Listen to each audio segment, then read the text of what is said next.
پاکێجی خێزانی لە فاستلینگ.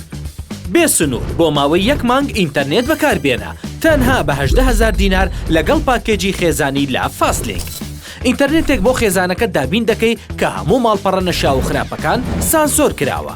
لەمەوە بەدووە پێویست ناکات چاودێری منداڵەکانتان بکەن. لەگەڵ فاستلینگ دڵنیا بن و چاودێریکردنی منداڵەکانتان بە ئێمە بسپێرن. ئێستا دەتوانن بەشداری پاکێجی خێزانی لە فاستلینگ بکەن لە ئەپلیکیشنی فاستبەی.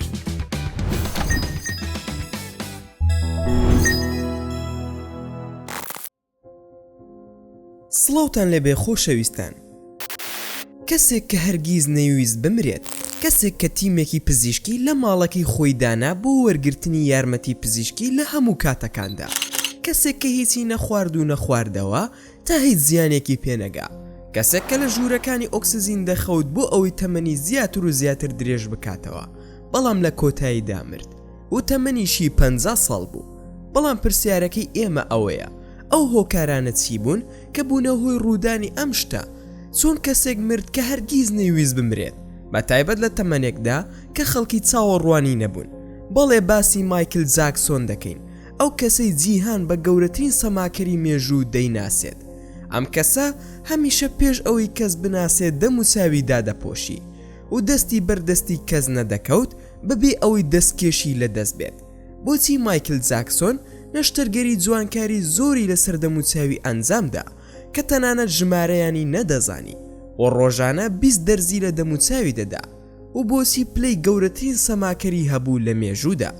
ئایا دەکرێت مایکل جاکسۆن کە خەڵک پێیان وایە مردووە هێشتا لە ژیاندا مابێت و لە هەڵبەستنی مردنەکەیدا جیهانی فریودا بێت؟ ئەمە کۆمەڵێک پرسیارە لەلایەن زۆرێک لە هەوادارانیەوە. لەم ڤیدیۆیەدا باز لەو پرسیارە زۆرانە دەکەین و هەوڵ دەدەین بە وردی وەڵامیان بدەینەوە. ئەو کەسێک کە زۆر گرنگی بە تەندروستی دەدا و بە دوای نەمریدا دەگەڕا لە تەمەنی 50 ساڵیدا کۆچی دوایی کرد و پزیشکەکانی هەموو کاتێک چاودێریان دەکرد، لەگەڵ ئەوەشدا یارمەتی دەر نەبوو. ئەم باسە زۆر زانیاری سەرنجڕاکێشی تێدایە دەربارەی مایکل جاکسۆن کە ڕەنگە پێشتر نەتزانی بێ، بۆیە تا کۆتایی ڤیدیۆکە بینەر بن. مایکل جاکسۆن کێیە؟ ئەگەر ئەم پرسیارە لە منداڵێکی بچووک بکەی وەڵامی دروست دەداتەوە، وەک چۆن هەموو جیهان دەزانێ کە ئەو بەناوبانگترین سەماکەر و گۆرانی بێژە و هەوادارەکانی شێوازی گۆرانی وتن و سەماکردنیان خۆش دەوێ.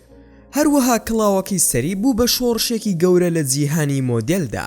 تەنانەت لەم ڕۆژدا ئەگەر مرۆڤ بیەوێ بە گۆرانیەکانی سەما بکە، هەرگیز لەسەرکردنی کڵاو لە بیر ناکە و ئەم شێوازە لە شوێنێکی نادیارەوە نەهاتۆتە دەرەوە، بەڵکو چیرۆکێکی پڕ لە ئازاری لە پشتەوەیە. ئەو کڵاوەی لەسەر دەکرد کە دەموچاوی بە قژی داپۆشی بوو، چونکە ڕوخساری خۆی بەدڵ نەبوو و ئارەزووی دەرکەوتنی ڕوخساری ڕاستەقینەشی زۆر نەبوو. ئەویش بەهۆی ئەو ڕووداوانی کە لە منداڵیدا تووشی بوونە، چونکە هەمیشە سوکایەتی پێدەکرا لەسەر ئەوەی کە ڕەش پێز بوو، بۆیە ئەو ڕووداوانە شۆکێکی دەرونی قوڵی لەلا دروست کرده بوو. ئەمە جگەلەوەی کە باوکیشی هەندێک جار گاڵتەی پێی دەکرد لە ساڵانی هەرزەکاریدا بەهۆی گەشەکردنی زیبکەی گەنجی لەسەر دەموچاوی و هەروەها گاڵتەی بەلوتی دەکرد و پێی دەگوت کە قەرەباڵغ و ناشرینە. هەموو ئەم شتانە بەیەکەوە وای لێکرد زۆر ڕقی لە ڕوخساری خۆی ببێتەوە و شەرم بکا کە پیشانی خەڵکی بدات. تەنانەت کەسە نزیکەکانی ڕایانگەیان کە هێندە ڕقی لە ڕوخساری خۆی بوو، تەنانەت ئارەزووی لە بینینی خۆی نەبوو لە ئاوێنەشەوە. ڕاستە ئەو کاتانی کە لەسەر شانۆ نمایشی دەکرد ئەو شتانەی لە بیر دەکرد، بەڵام هەر زوو دوای ئەوی نمایشەکەی تەواو دەکرد ڕاستە و خۆبیری دەهاتەوە کە تەنانەت نەیدەتوانی سەیری چاوی هەوادارانی بکات لە کاتی قسەکردن لەگەڵیاندا، کە لەم نێوەندەدا سەیری چەپ و ڕاستی خۆی دەکرد، هەوڵی دەدا هەستی ترس و شەرمەزاری خۆی بشارێتەوە. هەر لەبەر ئەمەشا کە ستایلی کڵاو لەسەرکردن و لابردنی مووی سەر ڕوخساری گرتە بەر کە لە هەموو جیهاندا بڵاو بووەتەوە و بووەتە ئایکۆنێک کە لە هەموو کەسێک جیای دەکاتەوە. زۆرێک لە میدیاکان باسییان لەوە کردووە کە چەندین نەشتەرگەری جوانکاری بۆ کراوە و سەرکەوتوو بووە لە گۆڕینی ڕەنگەکەی لە ڕەشەوە بۆ سپی. هەروەها باز لەوەش دەکرێت کە ئەو نەشتەرگەریانەی بە دروستی ئەنجام نەدراوە، بەڵکو هەندێک هەڵە ڕوویان داوە، بە تایبەتی ئەو نەشتەرگەریانەی کە پەیوەستن بە لوتەوە کە ئەمەش سەیرتری کردووە، بۆیە زۆربەی کاتەکان دەموچاوی داپۆشیوە و سەر سوڕ دەمێنێت کاتێک دەزانی مایکل جاکسۆن هەرگیز نەیویستووە بمرێت.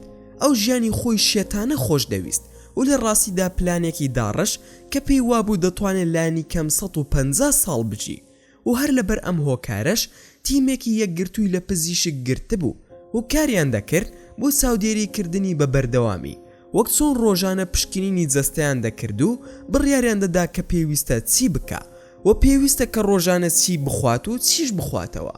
هەموو خواردنەکانیشی لە تاقیگە پشکنینیان بۆ دەکرا.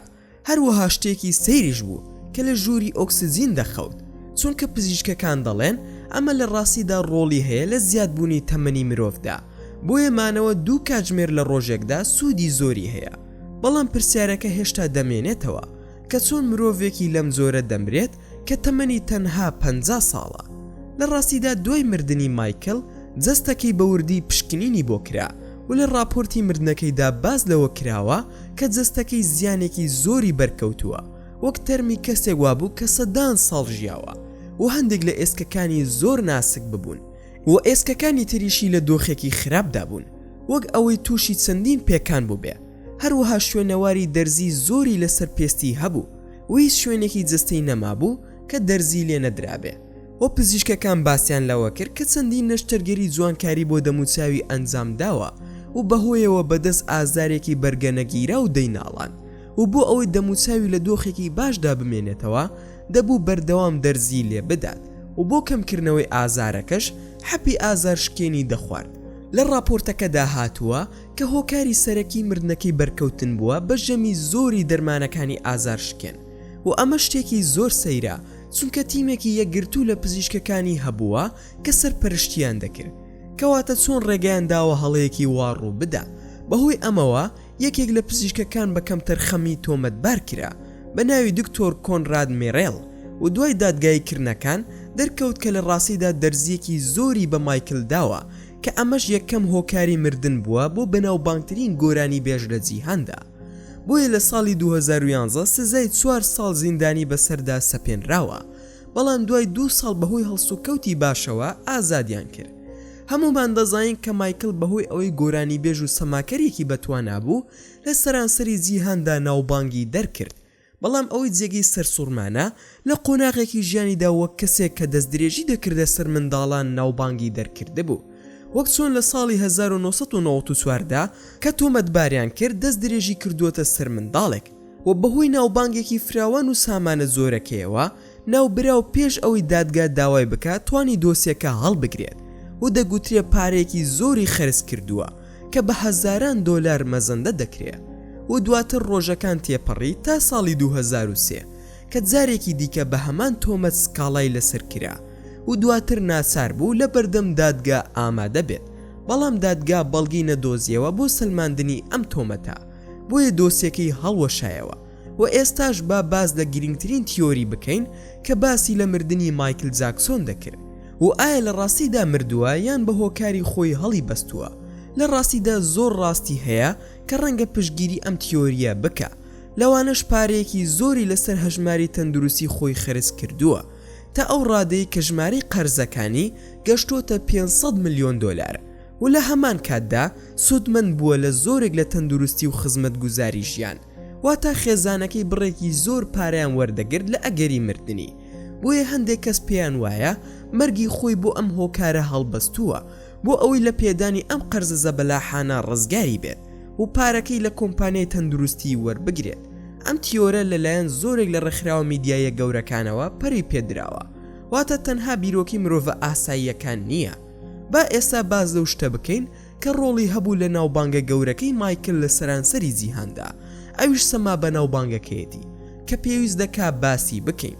بە دڵنیایەوە ئەم سەمایە زۆر بینیوە کە تێیدا جەستەی بە گۆشەی 45 پلە بەرەو پێشەوە دەکێشێت و هەندێک کەسی ئارەزوومەند دەڵێن کە توانیوێتی بە یارمەتی زۆرێکی تایبەتی پێڵاو ئەو کارە ئەنجام بدات کە لە خوارەوە کوونکراوە و لەگەڵ ئەو بزمارانەیەک دەگرێت کە لەسەر نهۆمی شانۆکە داکوتراوە. بە کەڵک وەرگرتن لەم میکانیزمە بە ئاسانی سەرکەوتوو بوو، بەڵام تا ئێستا کەس نەیتوانیوە بە بەکارهێنانی ئەم ستراتیژیە ئەم جوڵەیە ئەنجام بدات و ئەگەر کەسێک هەوڵی ئەم جوڵانە بدا بە بەکارهێنانی ئەم پێڵاوانە ئەگەری هەیە کە ببێتە هۆی شکانی ئێسکی پاژنەی پێی. بۆیە پسپۆڕان دەڵێن ئەو باسانی سەرەوە هیچ نین جگە لە دەنگۆیەک کە هەندێک هەوڵ دەدەن ئەم جوڵە سەر سوورهێنەرە ڕوون بکەنەوە. مایکل جاکسۆن ئەوەندە بە توندی مەشقی سەماکانی دەکرد تەنانەت کەس نەیدەتوانی ئەوە بە خەیاڵی دابێت.